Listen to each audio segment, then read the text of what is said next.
like to call this meeting to order, and first on our agenda, councilors, are there any conflicts of interest? Seeing none, we'll move right into our public meeting.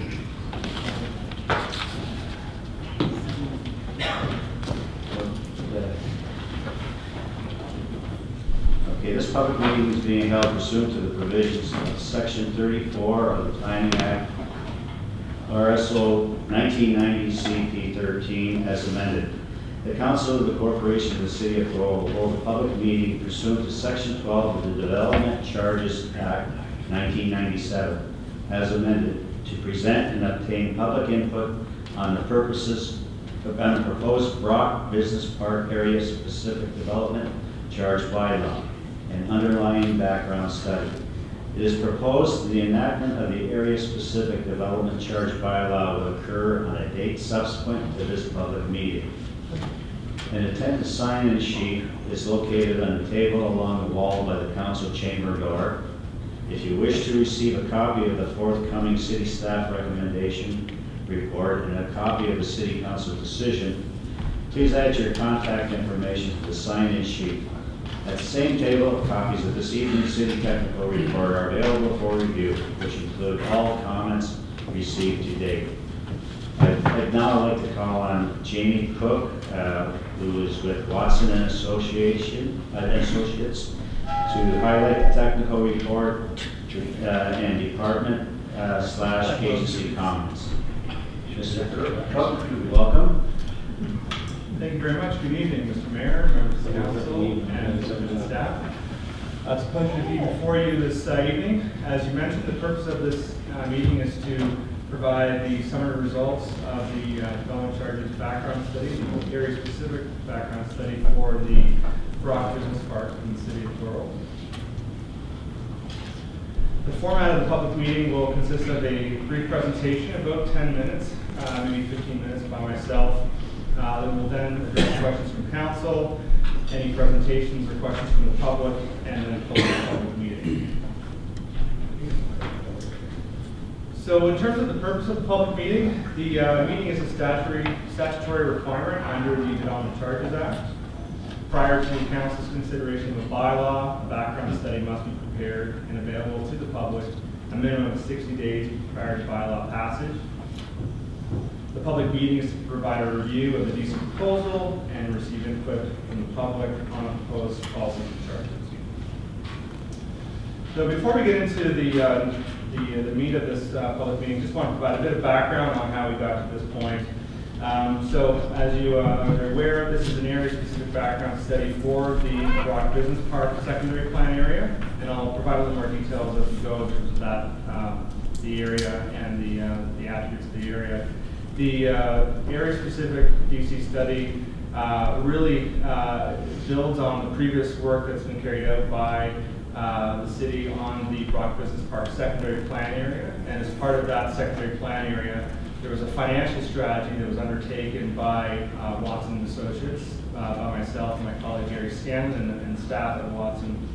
And that financial strategy recommended an area-specific development charge be pursued to fund growth-related capital costs that were DC eligible within the park.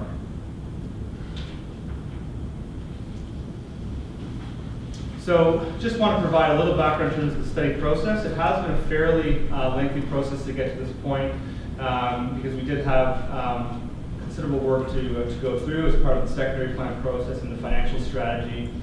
And then we also had new legislation come along midway through the timelines. So throughout the last about year and a half, we have worked with with city staff to review policy and discuss issues with respect to service needs and infrastructure requirements, capital costs, and also the growth that's being identified for this area. We also provided an overview of the new DC requirements as per Bill 73, discussed those with staff, and also have incorporated those into the background study. The background study was then released on March 1st of this year. Notice was made to the public on March 28th, here tonight at a public meeting, and council will consider bylaw adoption in June of 2017. So the primary purpose of development charges, for those that may not be aware, is that development charges are a primary one-time funding mechanism to fund capital costs related to growth. And in this case, we're looking at capital costs related to growth within the City of Thorold Brockton Business Park. These costs are in addition to what would normally be constructed as part of the subdivision agreement. So what we're saying here is that internal roads, sewers, water mains, roads, sidewalks, streetlights, etc., those capital costs would be funded by the local developer. And I'll get into a little more detail about that as we work through the presentation. And then, of course, any operating costs associated with the Brockton Business Park will be funded through taxes or other financial sources. And the municipality is empowered to impose these charges via the Development Charges Act. So there's a few steps that are required to go through this calculation. I'll just briefly walk through those steps now. The first item that we have to look at is we have to identify the amount, type, and location of growth. So we've done that, and that's set out in Chapter 2 of the report. We then have to identify the servicing needs to accommodate that growth, and then determine the capital costs to provide services to meet those needs. From there, we deduct potential grants, subsidies, and other contributions, benefit to existing development, any statutory reductions. For soft services, we have a 10% statutory deduction that comes right off the gross eligible amount for DCs. We also have reserve funds that could also be adjusted from the overall eligible amount. Those net costs are then allocated between residential and non-residential growth or benefit. And then those costs are used to, are divided by the forecasted residential and non-residential growth to determine the residential and non-residential development chart. So I mentioned that the development charges that we're looking at here are intended to fund development that's identified to be external from the local plan of subdivision. So when I say that, what we mean is that anything that's internal to the subdivision that's been identified as a local development responsibility has been excluded from the DC eligible funding amount in this calculation is consistent with the city's local service policies in their citywide development chart study, which is identified in appendix, I think it's appendix B of DC, the citywide DC study. So what that local service policy does is identifies various criteria to determine what would be local and what would be external to the development. One of the critical issues here for identifying that is the size of wastewater and water mains. So the local service policy identifies any water mains that are larger than 300 millimeters in diameter would be a DC eligible item, but any water mains that are smaller than that would be considered to be internal to the development and would be a developer responsibility. In this case, all internal roads, sidewalks, and streetlights, private entrances, for example, are also considered to be a local developer responsibility, and again, those are not included as part of the DC, area-specific DC calculation provided here. This slide here just provides a bit of an overview of the relationship between growth and services and the how those services are funded, either through development charges or taxes.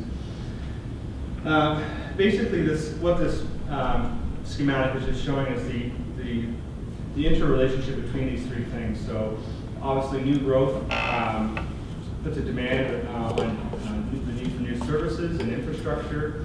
Those new services and infrastructure, capital portion of those, the capital costs associated with that infrastructure needs to be funded largely through development charges, for those external development costs that we mentioned. Any capital costs that cannot be funded through development charges are then funded, that it would be external to the development, would then be funded through other sources such as rates, taxes, reserves, etc. Other operating costs, for example, would also be funded through taxes as well.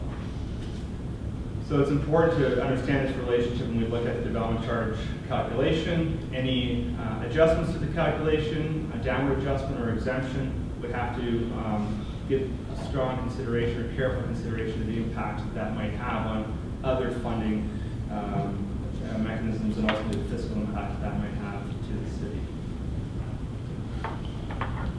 So this slide here provides us a map of the overall study area. So this is a map showing the extent of the Brock Business Park secondary plan area. The area is, so this map's actually, the area is sort of turned on its side. The north area you can see is pointing to the right. You can see at the north end of the area is St. David's Street, or St. David's Road. We have Maryville Highway to the west, Sioux Road to the south, and Highway 409 to the east. The land generally encompasses the formerly designated employment lands within the Brock Business Park, as well as additional residential lands to the south. Also not provided on this map, there is an area of about 20 hectares of lands that are currently designated institutional, that are part of the Brock University area, which are also included in the study area, but not depicted on our map. In total, the area of the Brock Business Park is around 77 gross hectares. That's about 190 acres in total. So this slide provides the overall growth forecast for the Brock Business Park. We developed this growth forecast as part of the secondary plan work, and we've updated it in the development charges background study. In total, we've identified an increase of about 1,700 people that would be accommodated in the Brock Business Park by full build-out. A large portion of that population is attributed to students. The remaining population is attributed to the residential component identified in the southerly portion of the study area. We've also identified an increase of about 810,000 square feet of additional non-residential development, and that's largely comprised of institutional development, potentially that could be accommodated within the Brock University lands, about 424,000 hectares, as well as about 200,000 square feet, I should say, associated with the employment areas that are still in place within the Brock Business Park, as well as another 190,000 square feet of mixed-use development. In total, that generates an increase of about 700 jobs. We have not provided an overall job estimate for the university, as it is difficult to predict the number of jobs that could be associated with development in that area. So that's a conservative estimate in terms of the job number. In terms of services that we are, this area-specific development charges provide for, we're only looking at sewer services. So the city's municipal-wide development charge provides a broad range of both soft and hard services.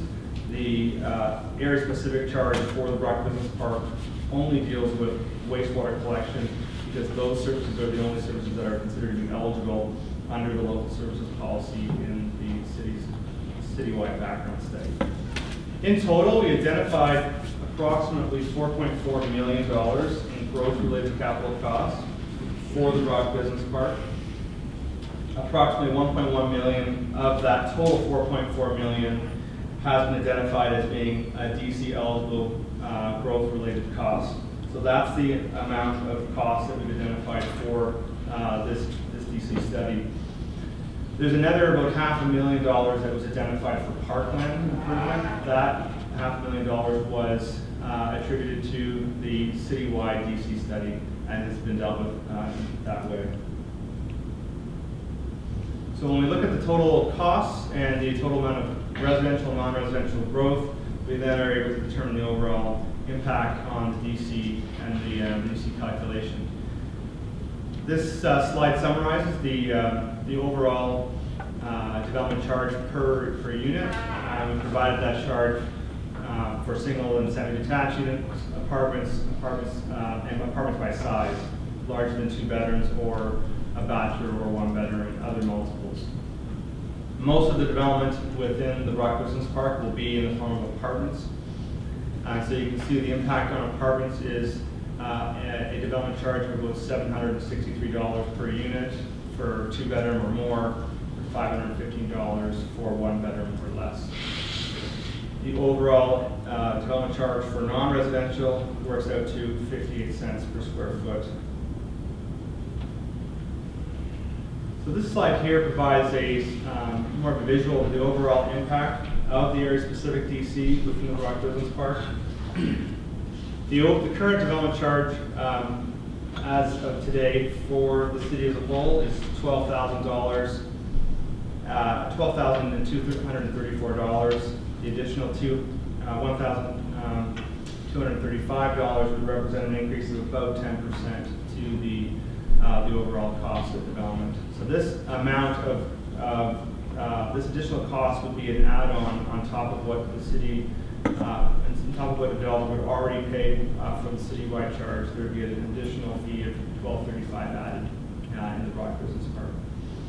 For non-residential, the impact is an additional 58 cents on top of the $5.56 that are currently imposed for commercial development. That represents a 10% increase. And for industrial, the impact is a little more significant, given that the industrial development charge is represents a smaller, relatively smaller portion of the cost for non-res at $1.85, and we're adding another 58 cents on top of that. In terms of how this impacts the overall competitive position or the overall comparison of development charges in the Thorold to other areas, it has a relatively minimal impact. This slide here shows you the current development charges for lower upper tier and education development charges for Hamilton, both citywide and area specific, as well as all the citywide and area specific, or at least most of the citywide and area specific DCs that exist in Niagara region as of today. You can see that overall the 23 municipalities that, or 23 development charges that we reviewed within the municipalities in this area, in some cases there's more than one charge per municipality because of area specifics. The Brock Business Park was ranked 9th out of the vote. Would rank 9th out of the 23. Rolling Meadows is just a few bars to the left, and it would rank number 5 out of the 23 charges that we reviewed. In terms of commercial, it's a similar situation. We reviewed 20 surveyed surveyed 20 development charges for the Hamilton and Niagara area. The commercial charge ranks 9th out of those 20 municipalities, or 20 charges. And for the industrial sector, out of the total surveyed municipalities there, which was, again, 20 different citywide and area-specific charges, the Brock Business Park ranks number 12. So that concludes our public meeting presentation. The next steps are for council to consider the input and consider policy changes and adopt a bylaw on June 6th of this year. I'd be happy to take any questions along with my colleague Nancy Neal. Are there any questions about our presenter? I just have one. Okay, in Brock Park, we have a number of developments on the go, or in our planning department, ready to be brought out. How would these new DCs affect them? Or well, I'm specifically looking at the lots over here that there going to be construction going to start on them in a matter of months. Yeah, so any development that was identified as part of the secondary plan process and through the area-specific DC study will be, any new development will be captured through this development charge background study, and so those developments will be applicable to the bylaw and the new charge. Okay. Thank you. Any questions? None? Okay, thank you for your presentation. Thank you very much. We don't have a presentation from our own planning department, so that pretty well I'll be going to the public participation part. If a person or public body does not make oral submissions at the public meeting or make written submissions to the city of Thorold before the proposed bylaw is adopted, the person or public body is not entitled to appeal the decision of the council of the city of Thorold to the Ontario Municipal Board. Now, at this time, if there is anyone present who wishes to speak for or against the application, please come forward to the podium. And I don't see anybody in the gallery, so I'll move on to my closing remarks. This fulfills the requirement of the Planning Act RSO 1990 CP 13 pursuant to Section 12 of the Development Charge Act 1997. The city's general committee will consider staff recommendation report, which will be subsequently considered by city council at a future date. Anyone wishing to receive a copy of city council decision as a result of this application is asked to submit their request in writing to the city clerk. As such, the public meeting portion of this application is now closed. And we'll go back to you.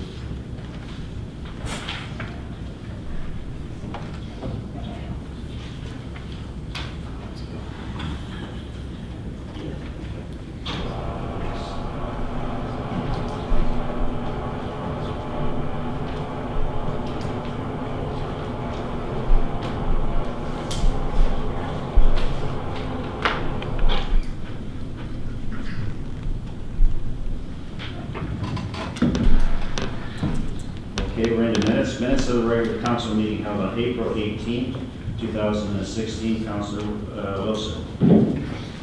Thank you, Mr. Mayor. Moved by myself, seconded by Councilor Whalen, that the minutes of the regular council meeting held on April 18, 2017 be received and adopted. Thank you, Councilor.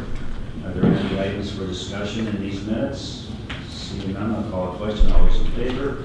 Opposed? That's carried.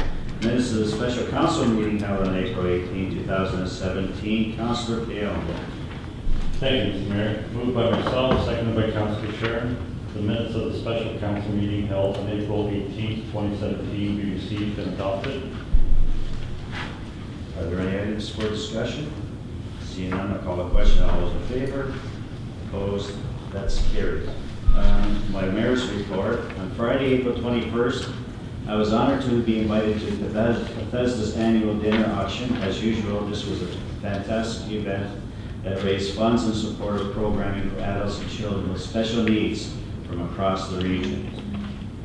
Also, on Wednesday, April 26th, I participated in the 57th annual Daffodil Tea held at St. John's Church. It was a lovely afternoon in which our community came together to help raise funds for the Canadian Cancer Society. I also had the pleasure of presenting Betty Cindoni with a certificate recognizing 50 years of volunteer service to the Cancer Society. Congratulations to Betty, and thank you for your selfless dedication. A big thank you goes out to the village church and all the volunteers who came out on Earth Day, Saturday, April 22nd, to help clean up our municipal parks. This was a big endeavor and a great way to jumpstart the spring. On the same day, the Melsport Park Committee planted 150 trees in the park to recognize Canada 150. Thank you to all our volunteers. Our city benefits from your hard work and dedication. Congratulations, Councilor Neal. Good work. Saturday, April 22nd was a very busy day in our community. The St. John's Trout Pond officially opened, and I had the honor of throwing the first cast of the season. If you've never been there, get the family together for an afternoon and enjoy the beauty of the St. John's Conservation Area. If you plan to fish, don't forget your license. May 7th to May 13th across Canada is Emergency Preparedness Week. This initiative strives to increase public awareness to be prepared in the event of an emergency. The City of Thorold will provide residents with information and educational material to help you create specific and personalized emergency plans unique to each situation. This free information will be available in the City Hall foyer from 8:30 a.m. to 4:30 p.m. daily. And that concludes my report. And I'm going to move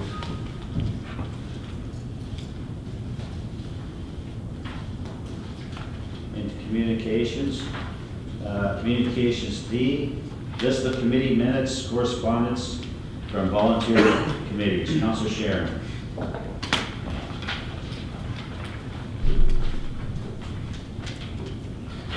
Thank you, Mr. Mayor. Moved by myself and by Councilor Longo that communications on list of communications 6B, minutes and correspondence of volunteer committees be received for information purposes and filed. Thank you, Councilor. Again, are there any items for discussion? Seeing none, I'll call the question. All those in favor? Opposed? That's carried. Items for information purposes. Councilor Ugolini. Through you, Mr. Mayor, moved by myself, seconded by Councilor Neal, that the communications on the list of correspondence 6F be received for information purposes and filed. Again, are there any items for discussion in these minutes and in this? Okay, Councilor Neal. Yes, Mr. Mayor, items F7, Forest Ontario. There's two items underneath Forest Ontario. The first one is identifying and promoting 150 unique trees in Ontario. And we have one in Allenburg, so I would like to see us take a look at that and submit that as one of our unique trees. I forget 300 or 400 years old, don't know the exact. I'm going to bring it back in other business and for motion on the floor. Yes. I recognize that. And the second thing is that they're also under Ontario Green Leaf Challenge. They're asking each municipality to submit the number of trees that we have planted for the year. And of course, we planted 150 trees, as we just mentioned, and I think that should be sent in underneath that program. Okay. Thank you. Are there any other items to be pulled? Councilor Pion. Thank you, Mr. Mayor. I'd like to look at item F3, Town of Grimsby resolution regarding the accommodation review process for public schools. They have a resolution that they passed. Now, I know our council has passed resolutions in the past criticizing basically the government's approach to the accommodation review, especially since they recently streamlined it. It didn't have much opportunity for input to begin with, but now there's even less. And they don't recognize things such as schools, especially in small communities, are hubs for the community. And the role of the municipalities is basically been reduced to that of just some other, anyone else who just wants to put in input. They don't take into account planning, the municipalities' planning documents, for example. I don't know if I should do it under other business or even notice of motion, but the resolution that the town of Grimsby passed is written pretty well. What they call specifically, which is different than what we did with our resolution, is a smart moratorium on specifically disputed school closings.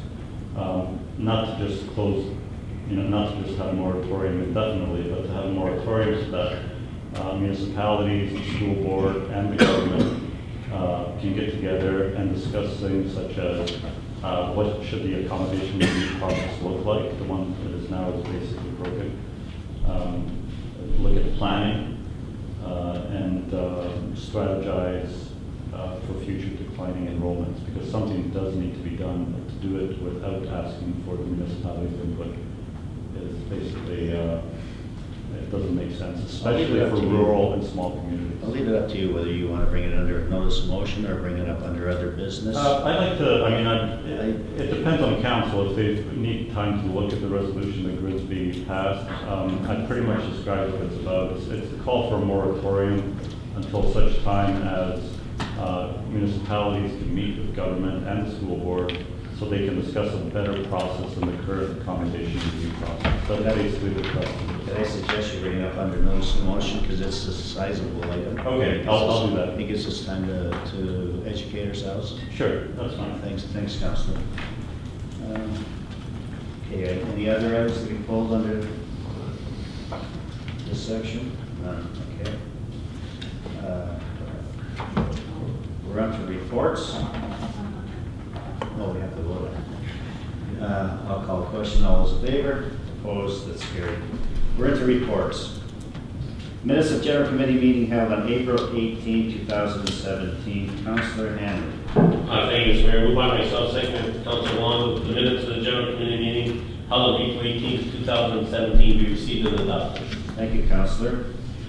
Are there any items for discussion in these minutes? Seeing none, I'll call the question. All those in favor? Opposed? That's carried. Other business. Councilor Neal. Egalini. Hanley. Okay, Councilor Neal. Thank you, Mr. Mayor. Forest, Ontario, and I'll read it. The Heritage Tree Program recognizes important trees in our communities associated with significant figures and events from our history. Our goal in 2017 is to collect and share the stories of 150 unique trees and encourage greater appreciation of trees as cultural artifacts. And anyone can nominate the trees for recognition. So I would move at this time that we submit the Ellenberg tree as one of our cultural artifacts. Okay, motion on the floor is that we submit the, Councilor Egalini will second it, that we will submit the Ellenberg tree as one of our artifacts. And any speakers to that motion? Councilor Sharon? I just want to suggest, Mr. Mayor, that we talk to the panelists, especially at Black Act, and make sure that we have all the information that covers that tree. I know it's been well documented, and make sure that that goes with it, because it's a very special tree, and unfortunately, because of the kind of weather we're getting, we're losing some of these very, very precious trees that we will not see again in our lifetime, because it takes so long for them to get to that stage of being a heritage tree. So let's get the information out there from LACAC and make sure that it's covered properly, and make sure that we get it forward, because it is a very special tree that we need to have everyone come into this community and take a look at it. They need to see it. And that tree also, if we ever recall, we did some major repairs to it. So at one time, about 10 years ago? Yeah. 10 years ago. Okay. Are there any other speakers? Seeing none, call the question. All those in favor? Opposed? That's carried.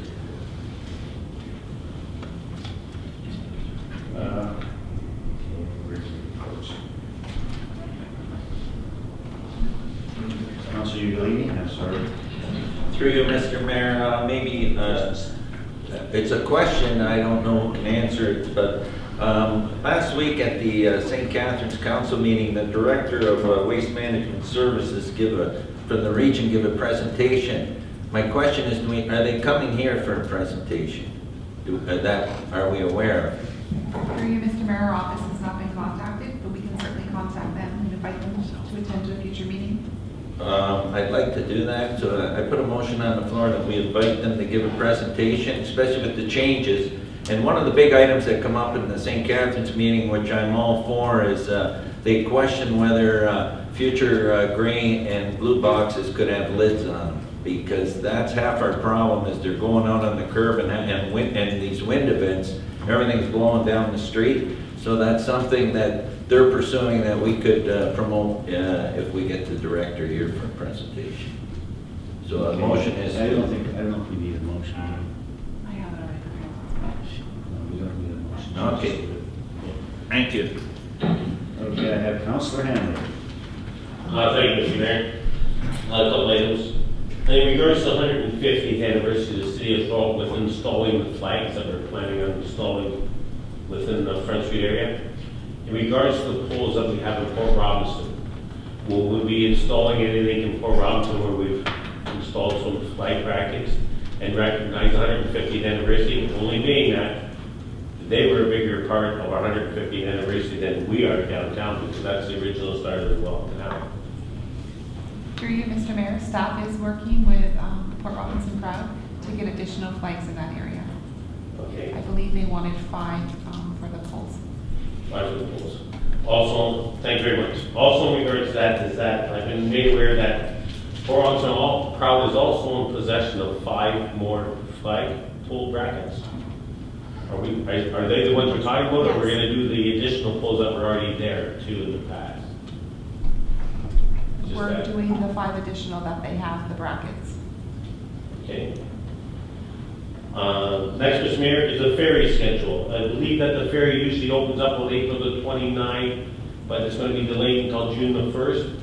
I've been notified of some individuals that there's actually been no signage out there, that some individuals this weekend were expecting that they could take the ferry and have gone and proceeded, and actually a group of cyclists, and they come to a head where they were not really aware that that ferry service won't be available until June 1st.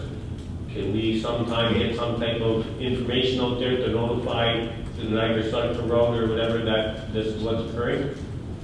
Through you, Mr. Deputy CEO will answer. Through Mr. Mayor, we had a meeting this morning, the Port Robinson Committee, and that was discussed that the notification has to go out to public to the active transportation groups. Reach out to them that we are upgrading we call it the accessible ramps, Right. making it AODA accessible. And because of that, the ferry will be delayed. The opening of the ferry will be delayed. Typically, it would open by now or 1st of May, but it's going to be 1st or 2nd of June. The date has to be confirmed, and that notification will go out to everyone so that they are aware of that. Thank you very much. Thank you. Lastly, gazebo, I know that. And further to that, we did discuss putting up signage immediately, explaining that the ferry won't be in operation to June 1st because of construction. Because there is some signage there, but it's last year's signage. Yeah. So that's great. Also, in Port we know that you're going to be renting a gazebo. I met with the committee the other day. I know that there's going to be a motion coming forward. We got an RFP out there in regards to some companies for us. And just let you know that I met with them and I've arranged for some companies within the area that we can alleviate some of the costs. We're going to wait and see what the final cost is, but we have contacts on companies that will excavate concrete, and the structure would be probably the majority of the cost of the city of Thorold. On McAdam Park, we were there this weekend. We finished securing the roof. We've got some roof cap up. We have Hamlet's roofing and siding that's going to be coming online in the next couple of weeks. They're going to roof it. They're putting on the siding on the gable ends, eaves, troughs, soffit, fascia. 100% done. We erected one of the doors. Jamie Jansen Plumbing and Heating will be installing the toiletry facilities. I got a company out of Toronto, American Schools Products, that supplies my company with all our handicap rails and partitions. So we'll be looking at that we just need to coordinate with the city in regards to getting the hydro to the building. I have a company that will take out a hydro permit because through where they have clearance from ESA, from the Electrical Safety Authority, that they're self-inspected. One of the companies that works with my company, so McAdam Park washing facilities will be up and running for the spring. It's been a tedious task. We've been doing it on weekends. We work Monday to Friday. Everybody's been working on it, over the weekend, including myself. 3 of us went there this past weekend. So it's not like we've been able to go out there Monday to Friday and be able to do this. It's been a weekend chore, but it is going to come to fruition. My last little explanation is I've gone and talked to Randy in regards to an address, 121 McCann.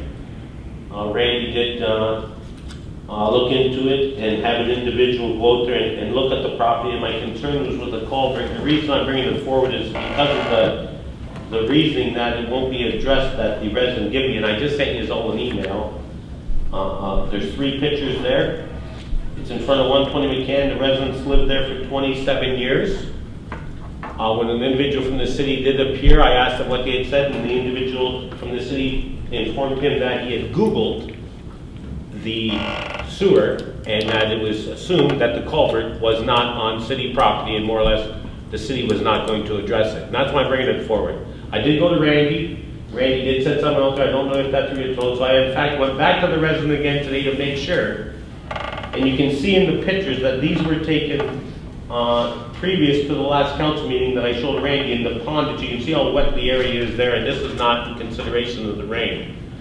And I'm to the point where if you look, the culvert at the other end is completely plugged. The residents lived there for 27 years. I believe the city's program is every 12 years that we go around and we flush out culverts, or 13 years. It's obviously in the 27 years that this residents lived there, the culverts have never been flushed. They're completely plugged 100% at the other end, overgrown with grass, where it used to discharge into the Hydro Creek and beyond. And I believe for someone from the city to go there and say for this, and because I went today, because they told me, I said, Wayne, what did they say to you? And he said, they told me we Googled it, and it appears that it's not on our property, it's your problem. The city obviously installed that culvert, he's lived there for 27 years. At that time there wasn't Google, so we must have used longitude and latitude or a compass, and not to be smart, but for them to say that to a resident, if I need to put a motion forward, I believe this needs to be addressed. If you go down there, the soot that's at the end of that street, you can see that street hasn't been cleaned in years from snow remover or whatever. The ditches are completely filled, level right out. There's no drainage whatsoever on that street.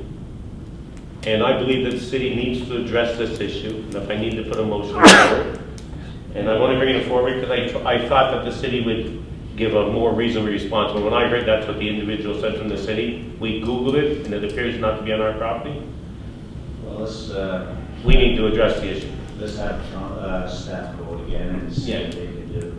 Please. Story. You know, and I know it's raining, I didn't want to bring it to council, but I'm only bringing it because of what our employee from the city of Thorold told this individual in reasoning as why they would not rectify the problem. And I believe it needs to be addressed, and I appreciate staff can do something. And I have no other issues, Mr. Mayor. Okay, thank you very much, Councilor Henry. Same subject. Okay, Councilor Leon, go ahead. Thank you, Mr. Mayor. On the plus side, I just want to let everybody know that they installed the garbage recycling bins on Front Street to hopefully alleviate the problem today that they were installed. And to go along with this, will be pooper scooper bags attached to them for dog debris. So it's positive stuff, so hopefully everybody use them and make things cleaner uptown. And they do have a new street sweeper Yes. Good. hired? Yes, the VIA has hired a new street sweeper also. She's doing a pretty good job. Okay, thank you very much. Appreciate that. Anybody else under other business? I'll move on to bylaws. Bylaw number 56, 2017, and 57-2017. Councilor Neal. Thank you, Mr. Mayor. It's moved by myself, second by Councilor Ugolini, that leave be given to introduce the following bylaws.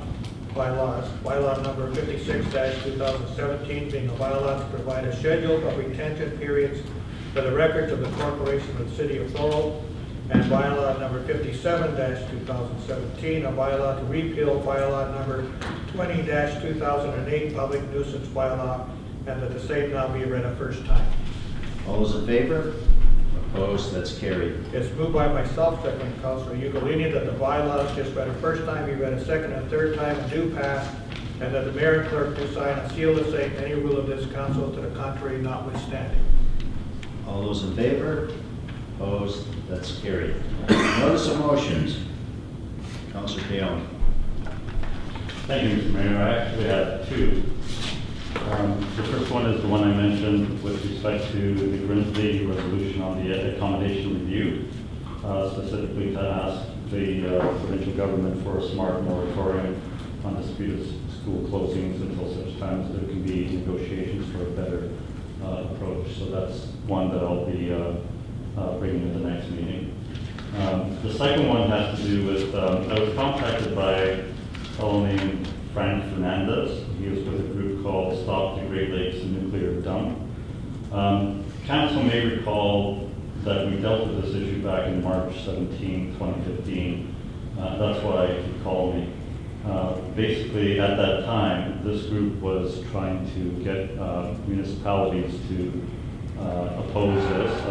Just to refresh the council's memory, Ontario Power Generation is proposing a repository, a deep repository to put nuclear waste into.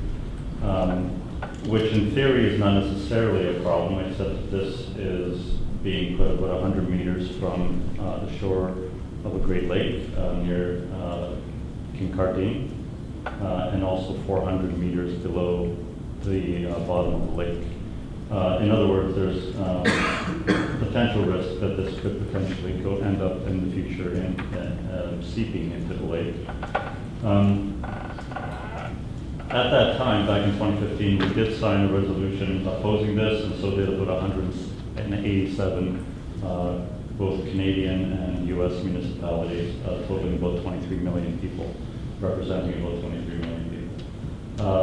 What they're doing now is they're trying to leverage these resolutions, and they're doing that by getting an open letter, getting mayors to sign an open letter to Minister McKenna, the Ontario Minister of Environment and Climate Change, basically saying the same as a group this time, opposing this planned repository.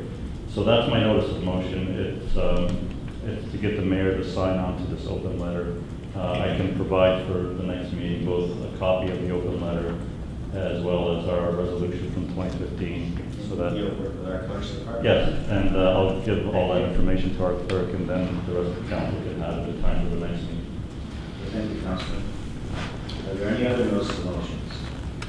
Seeing none, move on to adjournment. Councilor Longo. Thank you, Mr. Mayor. Moved by myself and seconded by Councilor Ugolini that this meeting is hereby adjourned at 7:19. All those in favor? Opposed? That's carried. You want to carry on? Ready to our general committee meeting. I'd like to call this meeting to order. First up, are there any conflicts of interest? Seeing none, I'll move on to the administration section. CAO 2017-03 transit report. Mr. Gilbert. Thank you, Mr. Mayor. The recommendation is that the General Committee of Council receive this report for information purposes. Thank you. Thank you. Ready to move for the report? Councilor Hanley. So move the report, Mr. Mayor. Speakers to the report. Councilor Allen. Thank you, Mr. Mayor. Some good news. I just wondering if we have an approximation. It's approximately $1 credit per rider. Any idea what that might have accrued to in ridership? What the city might recoup from that? Not just a guesstimate, just like a ballpark, if you have an idea. So, Mr. Mayor, if I have to put a number, it's very difficult because we did ask that from WeeStreem and also from St. Catharines Transit Commission to give us a number.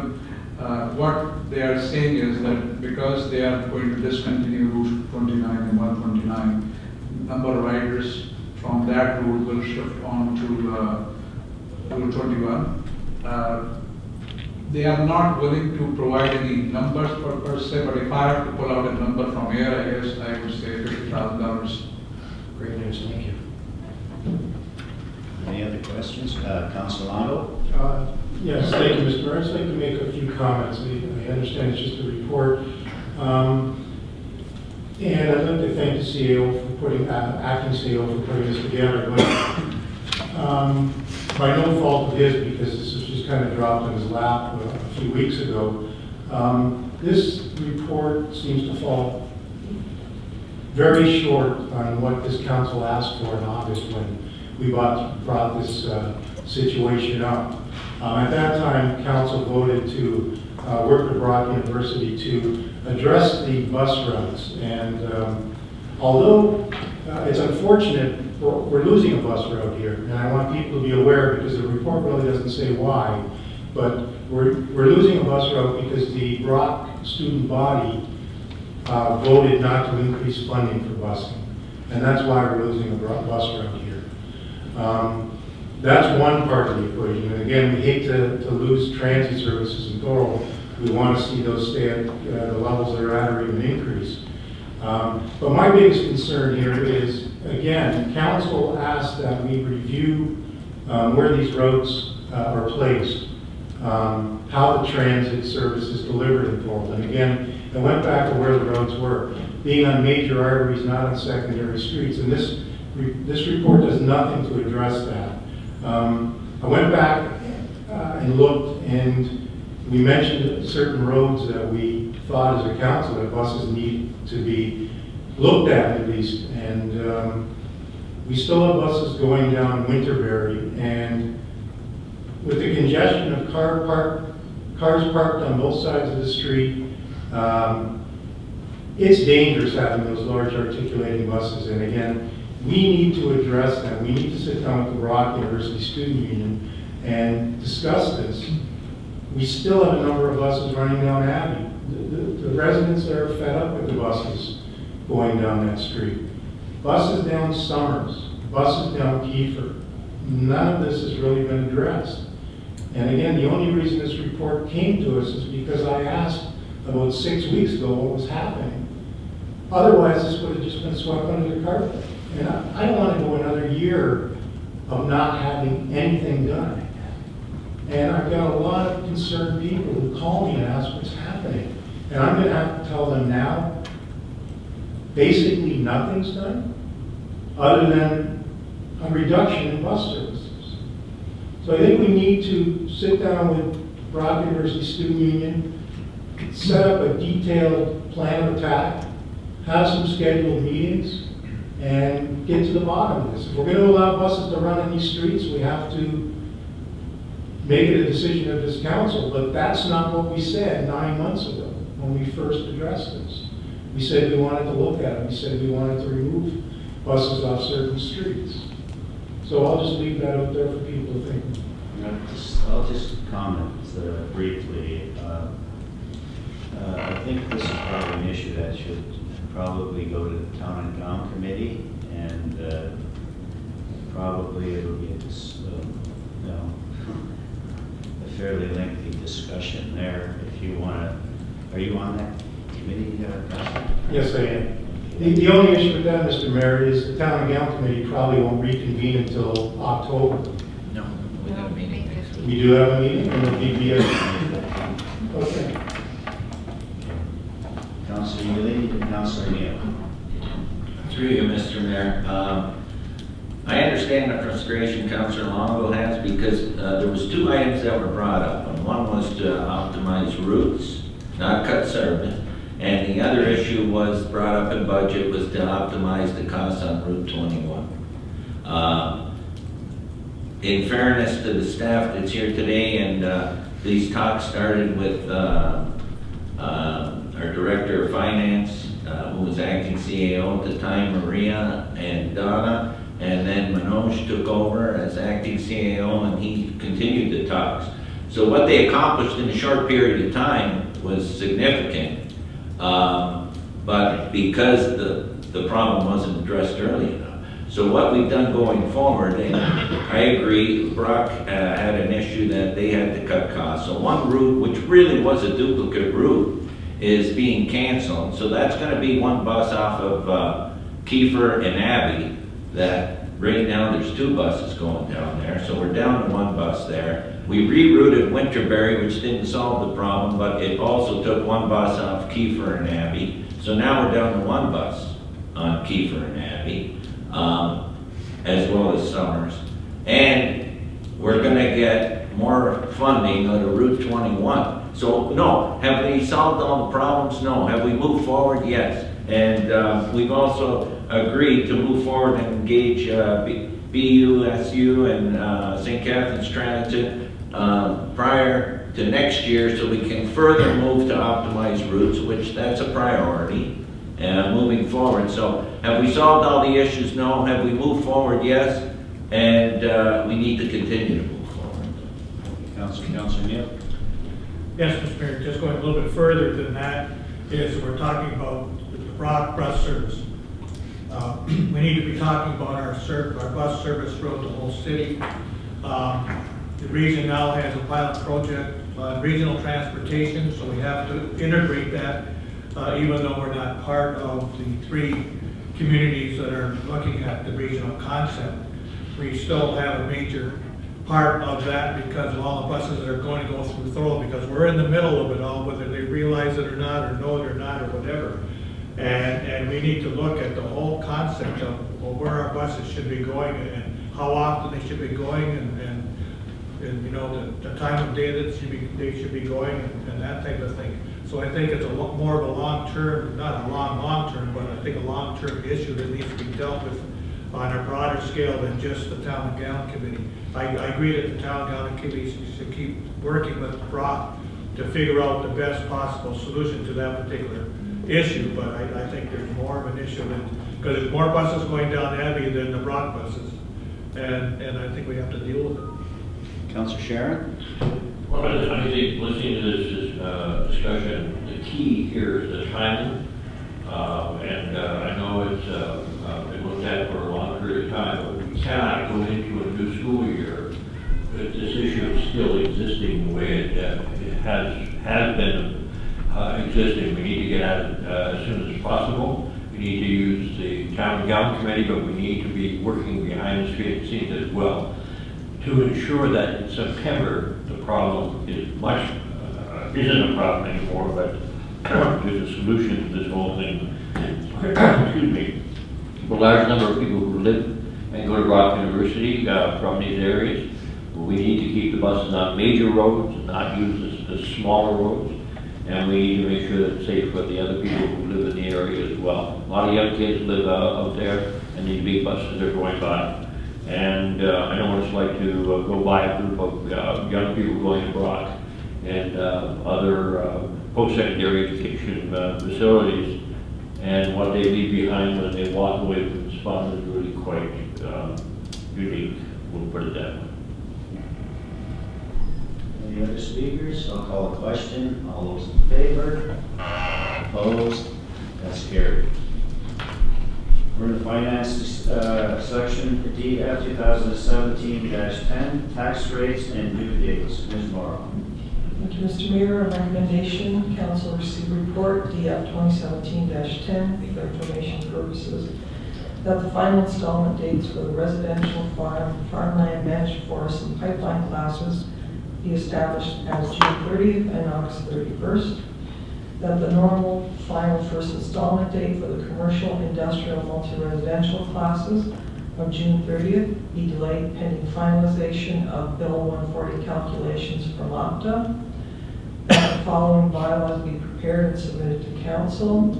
A, to fix the rates of taxation for 2017, to provide for the levying and collection of taxes, and B, to establish budget estimates. And lastly, that an advertisement be placed in Niagara sweeping on the city's website advising of the tax installment due dates. This concludes your report. Thank you, Ms. Morrow. Could I get a mover for the report? Councilor Ioannini. So move the report. Are there any speakers to the report? Seeing none, I'll call a question. All those in favor? Opposed? That's carried. Move into operations, DOR 2017-10, Seaway Kennel Club. Thank you. Through you, Mr. Mayor, staff are recommending that the Seaway Kennel Club Incorporated be charged full rates for 2017, and that staff review options to reduce off-season arena rental rates for 2018. This concludes the report. Thank you, Mr. Reba. Can I get a mover for the report? Councilor Longo. So move the report. Speakers to the report. Councilor Ioannini, then Councilor Neal. Through you, Mr. Mayor, to the Acting Director of Operations. Randy, I want to thank you for the report because I'm the one that asked for it. And I'm happy you made contact with Seaway Kennel Club, and then we've got something in place to speak to them before next year. So thank you for accomplishing that.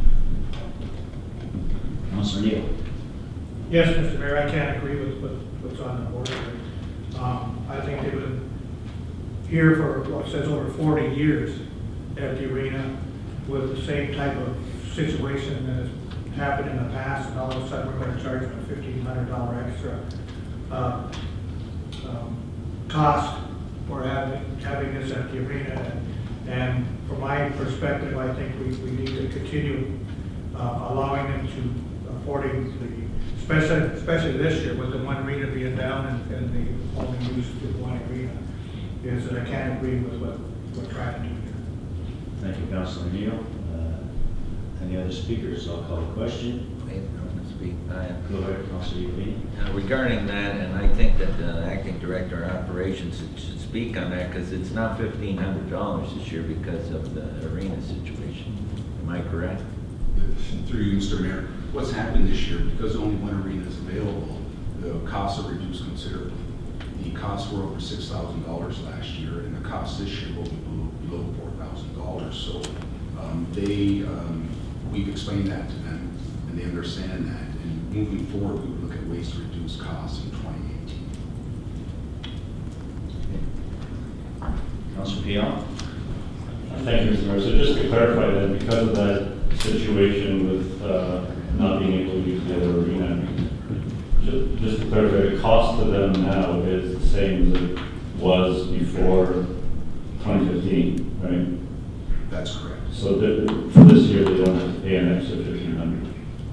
Through you, Mr. Mayor, yes, that is correct. Okay. So they will be on the same. They'll be on the same charge as always. Okay. It will be approximately $2,000 cheaper than what they paid in 2016. Okay. The new rates were introduced in 2016, and that is where they're coming forward this year, looking at that, not knowing that the second pad wouldn't be available, and our Right. rates are reduced considerably with that pad. So this is something that we may, sorry to interrupt, so this is something that we may have to look at in the future, but for this year, it's taken care of pretty much as far as what their cost is. It's not unreasonable considering the past. Just wanted to clarify that. Yes, so from the cost perspective, now they are only going to be utilizing one pad, but they are going to go on with the show. So next year, when they go back to utilizing two pads, then we'd be adding an additional $1,800 for those pads. But we would be looking at other ways of reducing the cost to the corporation, to the user in the end. Thank you. Any other speakers? Yeah. Councilor Sharon? Here's a very quick comment. The reality is these people have been here for a long time. They're important to us. They bring business to this community. And I think what's happening, what Randy just explained to us is the way that we need to go. Thank you. I'll call the question now. All those in favor? Opposed? That's carried. We're into Development and Engineering Services, DES 2017-19, stop up and closing of the Queen Street Bridge to vehicular traffic. That's Mr. Thorold. Thank you, Mr. Mayor. The recommendation is that a resolution to close the Queen Street Bridge to vehicular traffic be presented at a special council meeting this evening. Thank you.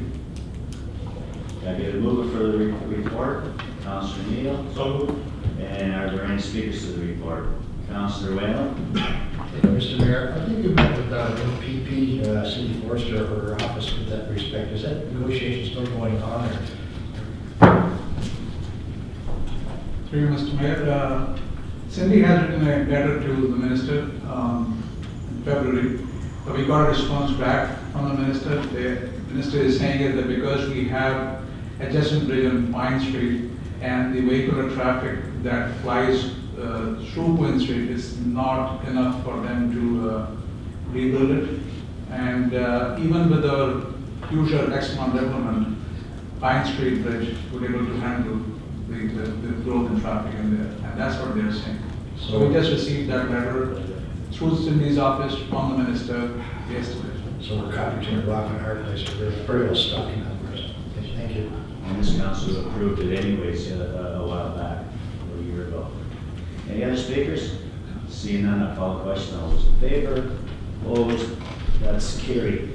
DES 2017-28, proposed sidewalk installation on a portion of McDonald Avenue, a portion of Rose Avenue, a portion of Queen Street South, all of K-Will Drive, and Park Lane. Mr. Delvato. Thank you, Mr. Mayor. The recommendation is that council approve the installation of new sidewalk over the next few years in the areas detailed below on a priority basis depending on annual budget and maintenance inspection reserves. Thank you. Can I get a mover for the report?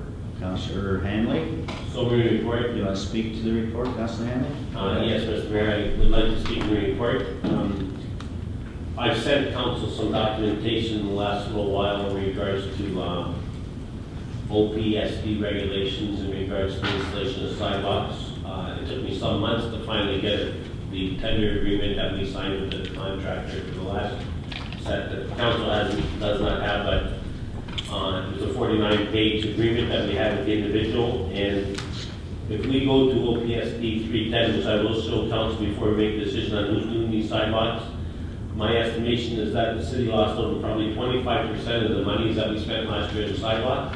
I have several photographs to show that, and I've sent this to council previous, the OPSD 310.020 documentation in regards to at commercial and industrial driveways, the thickness shall be 200 millimeters, being 25 millimeters, being an inch, that's 8 inches. I have several photographs to show that we have nowhere met that specification.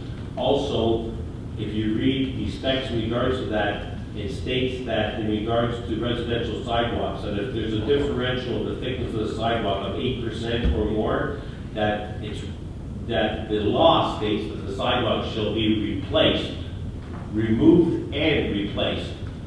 I have several photographs that I can show the city in regards to sidewalks that were replaced on Chapel Street, Queen Street, Water Street, where we never even met it, where the sidewalk was heaved, and all they've done is remove the old sidewalk. They haven't removed the aggregate, they haven't done the stone. We spent $40,000 on a sidewalk at Abbey Road. I have several pictures. I remember mentioning to the council before, and I said that I went under the cover of darkness. I did, because I knew they were paving the next, or pouring the next day, right on top of the soil, no 4 inches of stone, no compaction with water. I can show pictures that were if we were to follow the standards of 4 inches of concrete, 6 inches in the residential driveway, or 5 inches, we don't even need it. The city, as far as I'm concerned, have been getting ripped off from the contractors, both time we do it in-house as we did in the past. I believe we can do it in-house. We can save. I know I mentioned some people and they stated that the resolution is to hire an individual, help the current individual that's doing it because he doesn't have the time for inspection. Well, we can say that we can become self-inspection. We do it ourselves. I believe it'll show pride in the work, and I believe that it's feasible for this city to do it. Costs are minimal. For what we're paying for the concrete, $150 a meter, whatever the city pays. We're getting it for a third of what anybody else pays. And we've never been getting the money. And I've been making a PowerPoint presentation. I've never done one before. I've gone and bought a computer. I have someone show me how to do a PowerPoint presentation. I'm going to come to council when it comes to decisions or a time when we're close to deciding how we're going to go about it. We're going to contract it out. And I can show the city that, and council, that we are no way been getting what we've been paying for some time. And council knows I've been on this for like 2 years now. And I've been on it where I have people that walk the sidewalks and document where they see cracks. Go by where those new sidewalks are, right by where we just built that new parking lot, by the fire hall. The sidewalks are already cracked there on Elm Street. They're not even a year old. Go out and look. And if you read, council, the documentation that I've sent you, that if you apply the standards that are recommended, sidewalks should last to 60 to 80 years with proper maintenance. So minimum 20. So to talk on that subject, I will, when the time comes forward, or we're bringing a motion forward, that the city initiate sidewalk replacement program within the city, and we do it on a, say, a test basis to see whether or not it's feasible or not. We have the resources already within the city and individuals that can do it. I proved it at McAnna Park. We done the slab there, city employees. Who did the slab for the gazebo outside the park? City employees, I believe. No contracted out. Well, we done the one that for sidewalk replacement. We've been going around and doing repairs ourselves. So not to harp on it any longer, but I'd like to see the intention that the city does it themselves. Any other speakers? Councilor Neal. Maybe at the same time that the construction report comes forward, is that we could have a report from the city at what it would cost to have our own staff, as far as time, and labor, and material and supplies and that, to see, at least make a comparison. Do you want to make an additional recommendation to this report? Yes, additional recommendation that we have staff bring back a report on how much it would cost to do it in-house. So note that, right? Mr. Riva? Through you, Mr. Mayor, I'd just like to say that we currently wouldn't have adequate staff to carry on a project of that magnitude. So it would require bringing on additional staff or at least. And that's what would be part of the report. Go ahead, Councilor Hannah. Just say, I actually just sent all the councils who haven't received it, I just sent you the 49-page tally document that was done last time, but also that, you know, that people have been considering hiring another individual. I know we may not have the staff, but what we need to look at if we're gonna do a report is break it down to what, remember, when we're contracting out, we're not paying what we could get the concrete for ourselves. And we need to take that into consideration too, that it's gonna be in-house cost. And I know how the city does it now, because that's an advantage when we have to associate costs with everything. I don't think we should be looking at it as the full extent. We should be looking at it as one city employee, I believe, is about 60 grand a year, 48,000 for a unionized employee, 12 grand for benefits, whatever. We're talking about 60,000, right? So we should be, when we do the report, I agree with Councilor Neal, but we need to take that into consideration. The alternative of hiring more inspectors or doing it in-house ourselves, and what we're getting previous for the dollars that we spent, which I will show council. We have not been getting what we've been spending on a contractor. So that way would make our case stronger as to why you do it in-house, because we're not getting what we've been paying for in the past. Okay. As per council regulations. Any other speakers? Councilor Sharon? One question related to what I see in front of me in the report itself about putting the sidewalk in. I see about 5 or 6 people have responded to the public meeting proposal, and they don't seem to be overly enthusiastic about the sidewalk coming in. But is there any comment from staff about are these the only people who actually have responded to the public process, or are we do we have others who are concerned about putting a sidewalk in? And more importantly, what is the city's plan or normal process in the situation? Obviously, the street has half sidewalks, and then there's no sidewalk for the rest of it all the way up to Collier Road. And I might be able to provide you with one comment, Councilor Sharon, that I had from an elderly couple. They didn't want sidewalks on their side of the street simply because they are afraid if they didn't maintain it with our new snow removal bylaw, they did not want sidewalks on their side of the street on Rose Avenue. So that's one comment I've heard from people, and I'm sure the snow removal issue is the big issue. What I find interesting about this, they also talk about the fact that there's not a lot of kids in the street, and schools are not a major issue. But the reality is that there are children in the area. Children should be walking on the sidewalk. They shouldn't be walking on the road. I know we did Terry Fox run right down Rose Avenue, where we're pushing people on the streets all the way down. And they have an option. If they choose to walk in the street, that's one thing. But if they have a sidewalk there, that's where most of the people go who walk. I think it's a danger, and as much as it is an issue, I understand the idea of shoveling snow.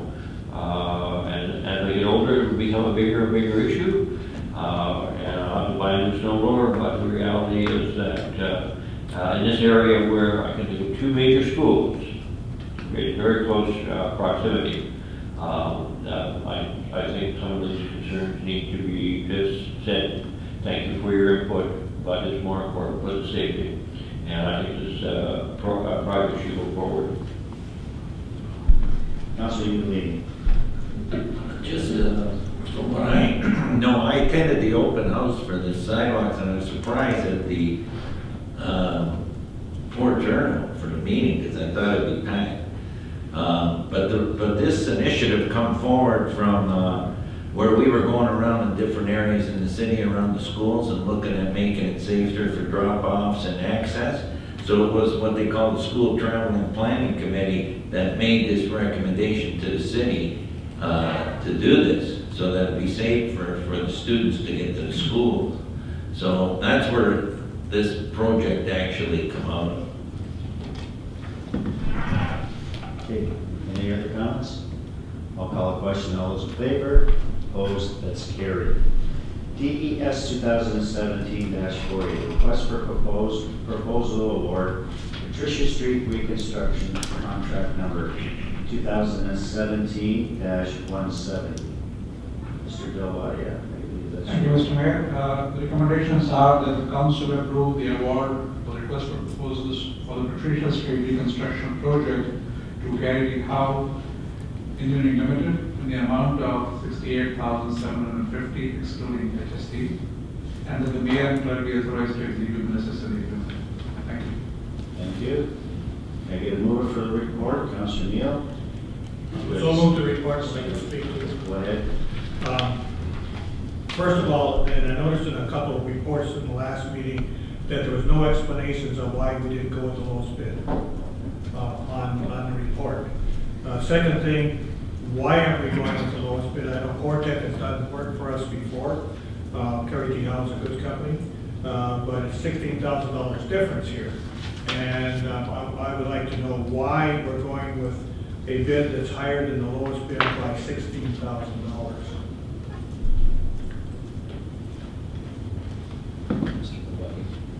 Okay. Mr. Mayor, yes, the staff has done assessment both from a technical standpoint and also from cost. So first is that the technical proposal is evaluated, and then the cost is opened up later on. So based on the combination of those two, what it has been recommended here is that get the best value for money if we go through Kerry T. Howe in this particular case with the technical proposal that they have secured points. If you look at the reason this table that you see here, it shows that Kerry T. Howe has got the highest technical scores, and also after cost, even though Cortec did submit the lowest price, but overall scores when you rate it, Kerry T. Howe stood number one. So that's the process. What we can do moving forward is that we could bring it to council the evaluation criteria under which we would be submitting on this proposal, what categories, what items will be evaluated, and based on the direction that we get from council, that would be a standard procurement process that, okay, 75% technical, 25% cost, or whatever the council decide upon that, we can put together evaluation criteria moving forward so that any project that we, standard project that we put out, it will follow that. And also trying to standardize our procurement policies so that we are open and transparent. And every project that we put out, we have standardized evaluation criteria depending on what project we are putting out. So that's the suggestion moving forward. Thank you. Any other speakers? Councilor Wilson, then Councilor Longo. Thank you for the explanation. I just want to remind council that there was a time when I first started on council where we always went with the lowest bid, and we ended up with half a dozen holes in the city of Thorold that were there for multiple years. Well, Hard Rock Paving was gone bankrupt after they started digging the holes. We had residents that had massive holes in their yard to put CSO tanks in, and there was no tanks going in. So this system was developed so that we could get away from just going with the lowest bid because it was the lowest bid, because cheaper isn't always better, right? I think we learned that, quite the hard way with the CSO tanks. We started with on Collier Road and other places. So I'm quite comfortable with this system. I know it's more expensive, and I know that the quotes are higher, but I think it's a better system than what we used to go with. Councilor Longo. Thank you, Mr. Mayor. I can understand the points Councilor Wilson is making, but it seems to be quite a bit difference in price here. And again, I'm not an engineer, but I'm seeing what these two companies need, well, the two companies we're speaking about need to do for the job. And I can't understand how there could be such a difference in the quality of work, considering we use both of these companies on and off for different projects. So again, I was going to bring this up before Councillor Neal stated it. It seemed to me to be quite a bit more money for design work. And again, unless the acting CEO is very comfortable going this way, I don't know if maybe we should have another look at this. We worry about $1,500 here and there for kennel clubs, and we decide to spend $16,000 more for design work from an engineer firm. So again, I can understand we want it done right, but both these companies do work for us, and we're happy with the work they do for us. So I'm just a little uncomfortable going with this somewhat higher bid. Any other speakers? I'll call the question. All those in favor? Please keep your hands up. Opposed? That's carried. DES 2017-41, Confederation Heights West Community, DG Group, extension to draft plan approval, file number 2016-76121. Mr. Delvadia. Thank you, Mr. Mayor. The recommendations are that the extension of draft plan approval for Confederation Heights West Community for an additional 2-year period to March 19, 2019 be supported, and that the condition 40 be added to the list of draft plan conditions as described in Appendix D of this report. Thank you.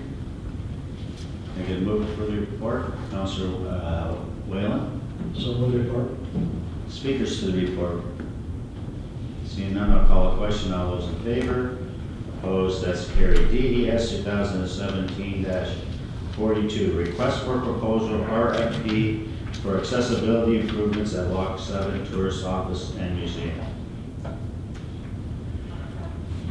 Thank you, Mr. Mayor. The recommendations are that the RFP for accessible improvement at the Lock 7 Tourist Office Museum be awarded to Scott Construction Niagara Inc.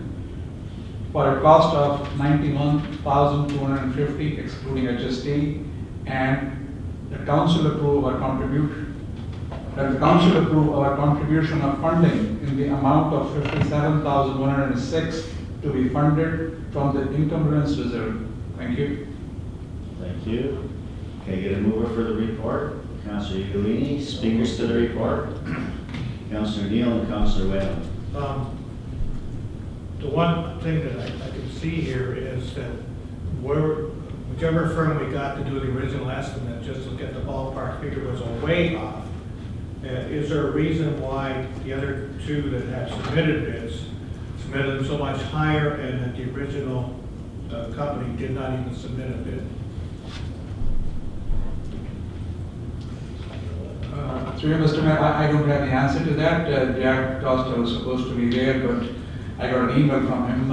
He suffered some sort of a back injury. He was lifting some furniture or something, and so he apologized that he will not be here. So certainly we can provide that explanation to you.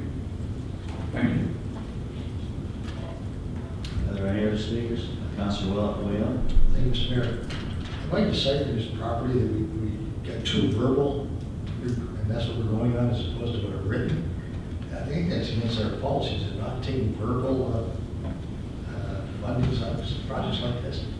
If we didn't get anything in writing, should we not put it back into tender again and get something just so we know what we're working with as opposed to verbal?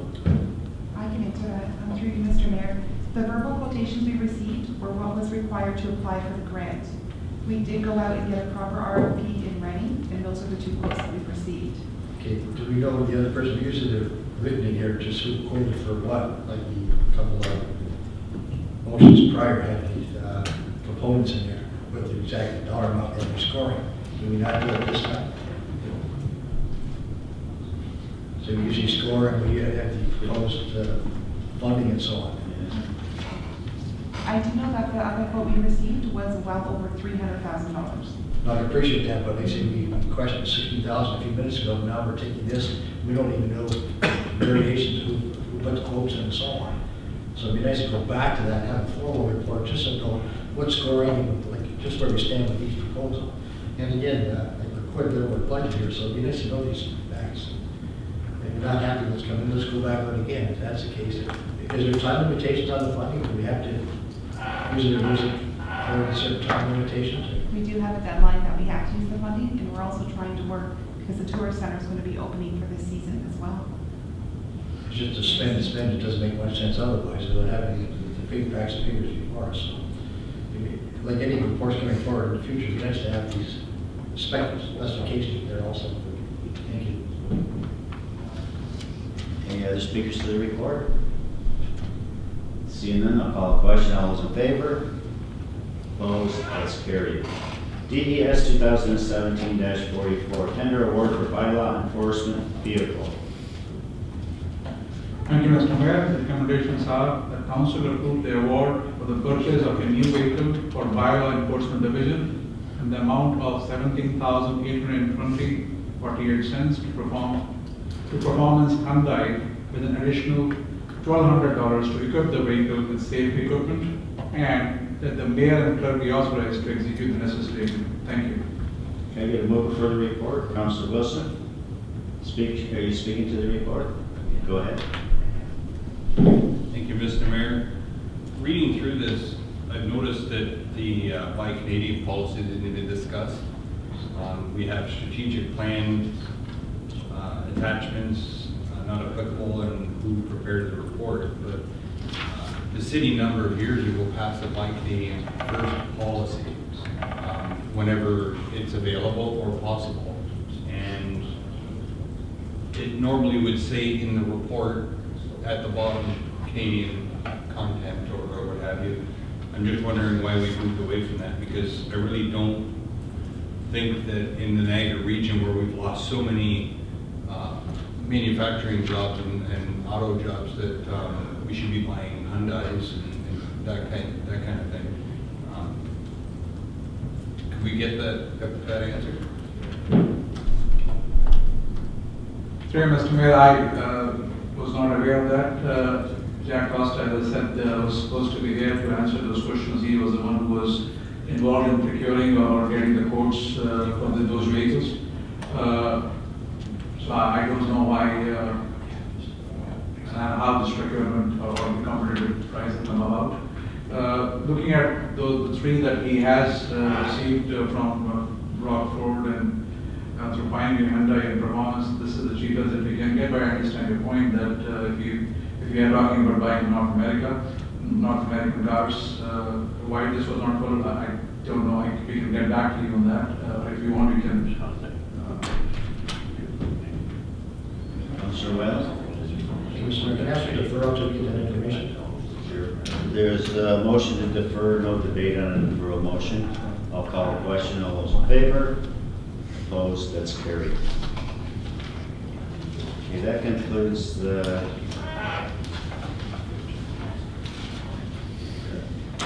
we'll move into the clerk's department right now. CC 2017-21, outstanding items referred to city staff. Thank you, Mr. Mayor. It's being recommended that City Clerk's Report CC 2017-21 be received for information purposes, and that concludes the report. Thank you, Ms. Dalvecchio. Can I get a move for the report, Councilor Ugolini? So move the report. Speakers to the report. Councilor Sharon. Well, not to prolong the meeting, but it's really good to see some of these things down there, because even though they go through the council meeting, the reality is that there are times when we don't really know what's happening with the end of it. This is a very positive report.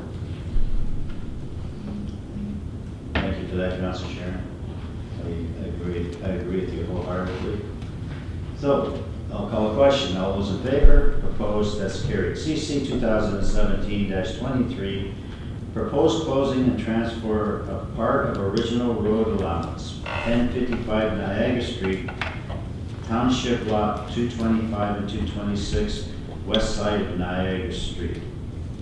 Thank you, Mr. Mayor. It's being recommended that approval be given to proceed to close the portion of the balance of the 10-foot strip of the original road allowance between Thorold Township, lots 225 and 226 west of Niagara Street and south of Merritt Road, situated along the frontage of the abutting owner's property, and to convey the same to the abutting owners subject to any easements, and that all costs associated with the closing and conveyance of the subject portion of the road allowance and related transfer of easements are the responsibility of the abutting owner, and that concludes the report.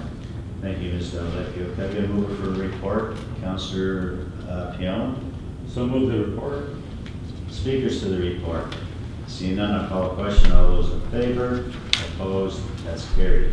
CC 2017-24, flag raising policy.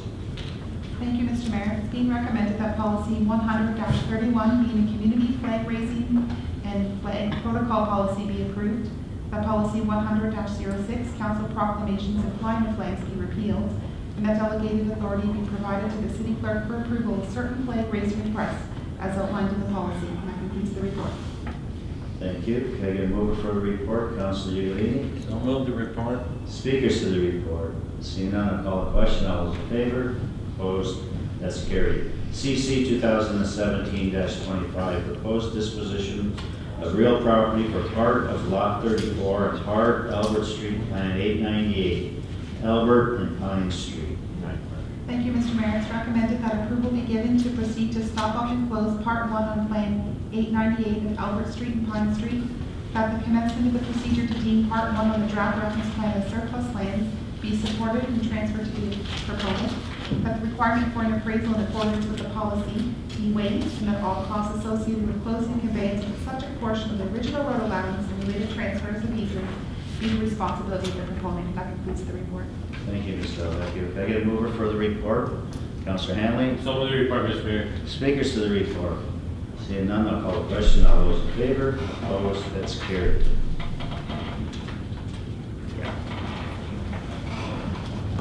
Okay, we have nothing in fire emergency services, and we are going to go in camera, and our clerk will read out the necessary. The general committee will now move into closed session. Immediately following the closed session, council will reconvene into open session to hold a special council meeting to ratify all of the reports approved tonight, pass a resolution regarding closure of Queen Street Bridge, and consider bylaws number 54, 55, and 58. And we need a motion to go. And now I need a motion to go in camera. Councilor Ugolini. All those in favor? Opposed? That's carried.